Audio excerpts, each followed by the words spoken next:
Atladara BAPS Swaminarayan મંદિર આવેલું છે ને ત્યાં 79મું પાટોત્સવનું આયોજન કરવામાં આવ્યું હતું। ધામધૂમપૂર્વક તેની ઉજવણી કરવામાં આવી હતી। આજથી 79 વર્ષ પહેલા અષાઢ સુદ ત્રીજ વિક્રમ સંવત 2001 તારીખ 12 જુલાઈ 1945ના રોજ સંસ્થાના સંસ્થાપક બ્રહ્મ સ્વરૂપ શાસ્ત્રીજી મહારાજના કરકમળો દ્વારા પ્રતિષ્ઠિત થયેલા સંસ્થાના આ ચતુર્થ મંદિરનું આજરોજ 79મું પાટોત્સવ સંસ્થાના સદગુરુ સંત પૂજ્ય ત્યાગ વલ્લભ સ્વામી પૂજ્ય સંતોની ઉપસ્થિતિમાં ભક્તિભાવપૂર્વક અને ધામધૂમપૂર્વક ઉજવવામાં આવ્યો।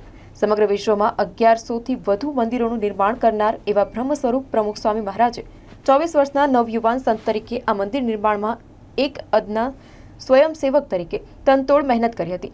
સંસ્થાના એકમાત્ર મંદિરના પાટોત્સવમાં મોટી સંખ્યામાં ભક્તજનોએ મહાપૂજામાં સંમેલિત થયા હતા, ધન્યતા અનુભવી હતી।